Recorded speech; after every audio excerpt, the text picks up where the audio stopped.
Halo guys, ketemu lagi dengan aku, Syafiatul Marka Masyara dengan NIM 221700069 dari Program Studi Ekonomi Syariah Fakultas Agama Islam Universitas Muhammadiyah Ponorogo. Nah, video ini dibuat untuk memenuhi tugas UAS mata kuliah Lembaga Keuangan dan Bank yang diampu oleh Bapak Musli Chandra Kusuma SEIME. Di video kali ini, aku akan membahas tentang pegadaian syariah dan akan dibagi menjadi 3 poin utama. Poin yang pertama yakni apa pengertian dari pegadaian syariah. Poin yang kedua, apa saja akad-akad yang ada di pegadaian syariah. Dan poin yang ketiga yakni bagaimana alur dari akad-akad tersebut. Nah, kita masuk ke pembahasan yang pertama, yakni definisi pegadaian. Kata pegadaian diambil dari kata gadai yang menurut Islam disebut dengan al-rahan yang berasal dari kata rahana yarhanu rahnan yang berarti menetapkan sesuatu. Ar-rahan disebut juga al-subut wal dawam yang artinya tetap, kekal, lestari, dan jaminan.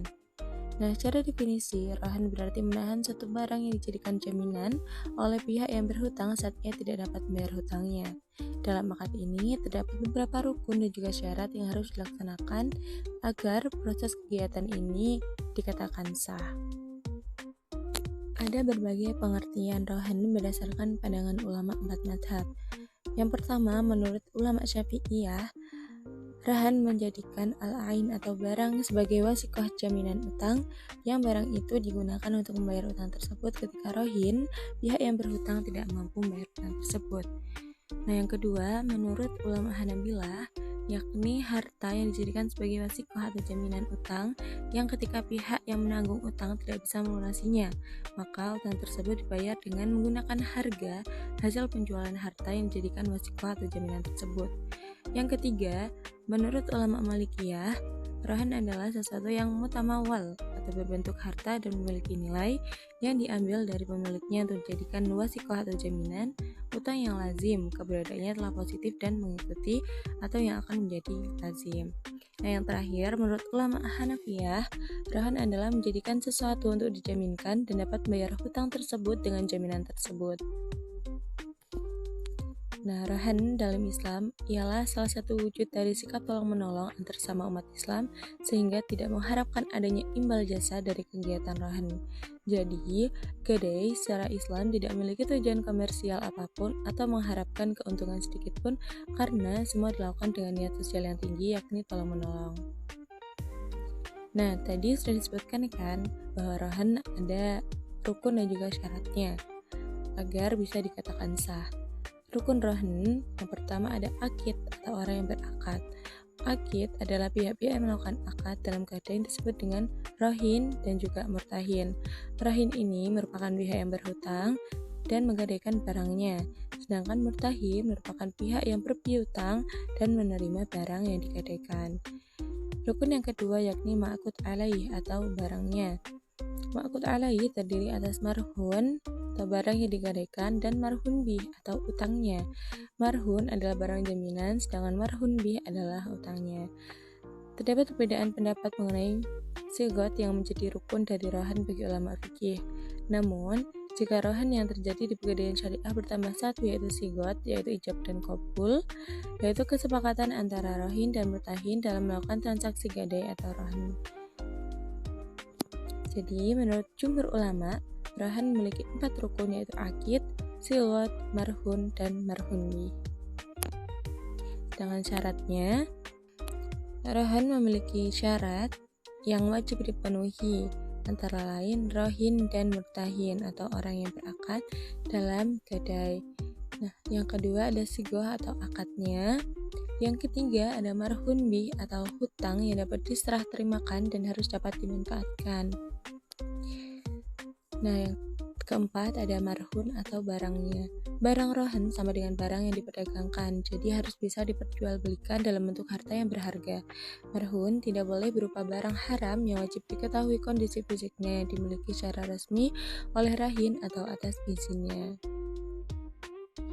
Nah, itu baru pengertian dari gadai atau rahan. Lalu apa pengertian dari Pegadaian? Pegadaian adalah salah satu lembaga keuangan non-bank yang ada di Indonesia. Pegadaian menjalankan operasional usahanya dengan sasaran masyarakat kecil hingga atas yang sedang membutuhkan dana berupa uang tunai dengan harus menyerahkan barang berharga yang dimilikinya sebagai jaminan yang memiliki kisaran nilai sama seperti dana atau uang yang diterimanya. Dibandingkan dengan lembaga keuangan lainnya, Pegadaian menawarkan persyaratan peminjaman uang yang lebih mudah dan cepat untuk dilakukan. Masyarakat hanya cukup datang ke Pegadaian dengan membawa barang yang akan dijaminkan, maka uang akan dapat langsung cair dalam waktu yang relatif singkat. Dari pihak Pegadaian pun tidak akan mempermasalahkan uang yang dipinjam masyarakat ini akan diperuntukkan apa.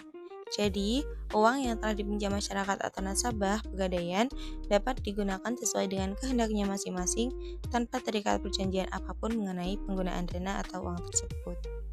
Nah, kawan-kawan, produk keuangan berbasis syariah sekarang ini mulai mengalami peningkatan. Salah satunya yaitu dengan hadirnya Pegadaian Syariah di Indonesia. Pegadaian syariah dalam melaksanakan operasionalnya berpegang pada prinsip syariah dengan karakteristik tanpa adanya bunga dan menetapkan uang hanya sebagai alat tukar. Oke, kita masuk ke pembahasan yang kedua, yaitu apa aja sih akad-akad yang ada di lembaga keuangan non-bank yakni Pegadaian Syariah. Nah, akad-akadnya hampir sama dengan yang ada di lembaga keuangan bank, yakni ada pembiayaan, ada gadai, dan juga ada tabungan yang dibagi menjadi produk-produk lain tentunya. Nah, untuk pembiayaan terhadap 6 macam produk pembiayaan yang tersedia di Pegadaian Syariah. Yang pertama ada cicil kendaraan, yaitu pembiayaan yang ditujukan untuk pembelian kendaraan bermotor baik dalam kondisinya baru maupun bekas kepada pengusaha mikro atau kecil, karyawan, serta profesional dan pensiunan berdasarkan prinsip syariah. Nah, pembiayaan ini teman-teman bisa diangsur tetap per bulan dan dapat dilunasi sewaktu-waktu. Pembelian kendaraan ini dapat dilakukan nasabah di dealer yang bebas sesuai dengan keinginan nasabah dengan barang jaminan yang aman dan diasuransikan sehingga dapat terjamin keamanannya. Pembiayaan yang selanjutnya yakni pembiayaan porsi haji. Layanan pembiayaan ini digunakan untuk mendapatkan porsi haji secara syariah dengan barang jaminan emas atau tabungan emas. Nah, pembiayaan yang ketiga yakni gadai emas angsuran. Pembiayaan ini berupa pinjaman dana tunai dengan jaminan perhiasan baik berupa emas maupun berlian dengan nominal pinjaman mulai dari 1 juta hingga 500 juta rupiah yang dapat diangsur dengan waktu yang beragam mulai dari 12, 18, 24 hingga 36 bulan. Pembiayaan selanjutnya yakni pinjaman usaha. Layanan gadai ini menggunakan barang jaminan berupa BPKB kendaraan bermotor yang diberikan kepada pengusaha kecil dan menengah guna pengembangan usaha dengan sistem fidusia dengan angsuran bulanan.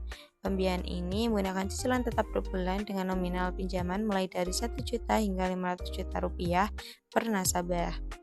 Pembiayaan selanjutnya ada gadai sertifikat, yakni pembiayaan dengan jaminan sertifikat tanah, setingkat sertifikat hak milik dan hak guna bangunan yang diberikan kepada masyarakat berpenghasilan tetap atau rutin, pengusaha mikro atau kecil, dan petani yang dapat dilunasi atau dicicil sewaktu-waktu dengan nominal pinjaman hingga 200 juta rupiah. Pembiayaan yang terakhir yakni ada cicil emas, yakni pembiayaan kepemilikan emas batangan secara cicilan. Barang jaminan yang digunakan dalam pembiayaan ini adalah emas 24 karat yang bersertifikat dengan cicilan tetap hingga lunas meskipun harga emas mengalami perubahan baik naik maupun turun. Nah, untuk akad gadai ini ada produk gadai emas, yakni pemberian pinjaman dengan jaminan emas, baik emas batangan maupun perhiasan dengan sistem syariah. Barang jaminan di sini akan aman dan diasuransikan dan dapat dicicil serta dilunasi sewaktu-waktu dan dapat diperpanjang berkali-kali.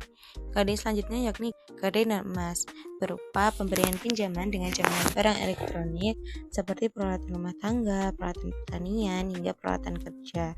Barang jaminan di sini akan aman dan diasuransikan serta dapat dicicil dan dilunasi satu waktu dan dapat diperpanjang berkali-kali. Gadai yang selanjutnya yakni gadai kendaraan. Gadai ini menggunakan jaminan kendaraan baik mobil maupun motor dalam bentuk pemberian pinjaman dengan akad taruhan yang diberikan ke seluruh nasabah. Gadai selanjutnya adalah akad tabungan.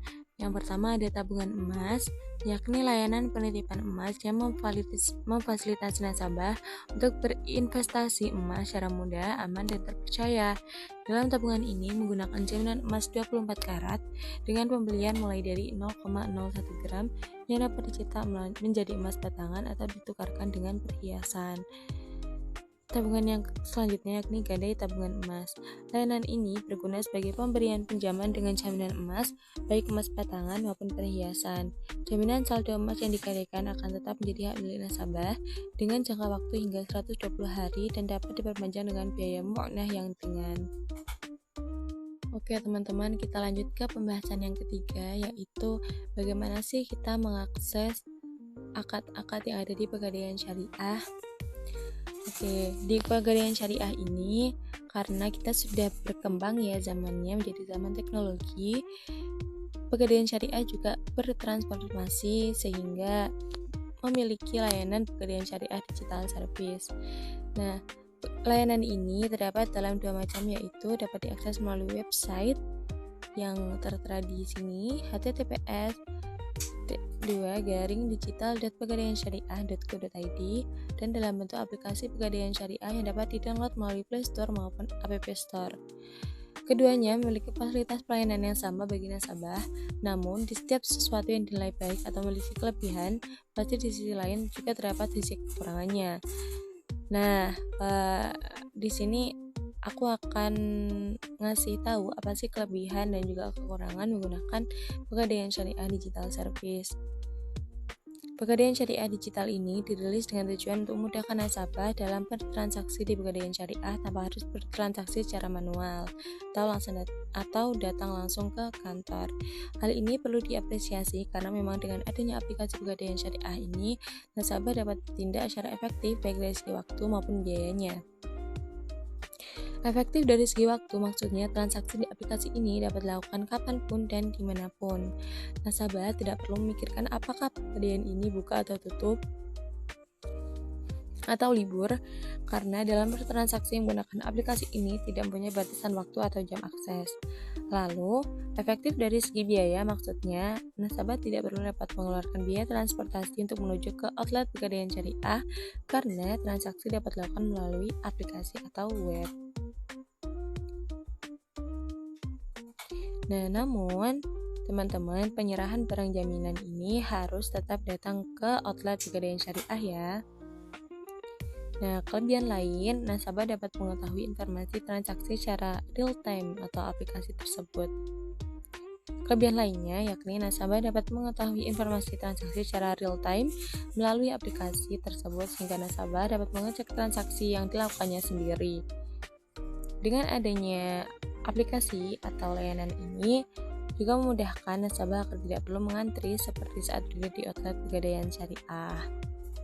Nah, untuk kekurangannya, meskipun telah terdapat banyak kelebihan, Pegadaian Syariah Digital Service ini juga memiliki beberapa kekurangan, baik dari websitenya maupun aplikasi Pegadaian Syariah. Harus diakses dengan jaringan internet yang kuat agar transaksi dapat berjalan dengan lancar. Namun, tidak semua nasabah Indonesia memilikinya, sehingga nasabah yang dapat mengaksesnya adalah nasabah yang berada pada kawasan dengan jaringan internet yang memadai. Selain itu, penggunaan layanan digital seperti ini hanya diperuntukkan guna kalangan nasabah yang telah terbiasa dengan smartphone atau telepon genggam. Dengan kata lain, tidak semua nasabah telah melek teknologi dan mampu memahami informasi melalui layar smartphone tanpa harus dijelaskan langsung oleh petugasnya, sehingga dapat dikatakan bahwa aplikasi ini belum diketahui banyak oleh para nasabah yang disebabkan oleh masih kurangnya sosialisasi oleh pihak Pegadaian. Namun, perkembangan digital ini hingga sekarang telah mengalami kemajuan. Hal ini dibuktikan dengan adanya informasi digital yang disebarluaskan oleh pihak Pegadaian Syariah melalui aplikasi Instagram. Nah, untuk kekurangan selanjutnya, dengan adanya layanan digital ini tidak menutup kemungkinan adanya risiko cyber online atau peretasan data yang dilakukan oleh orang-orang yang tidak bertanggung jawab dan merugikan orang lain.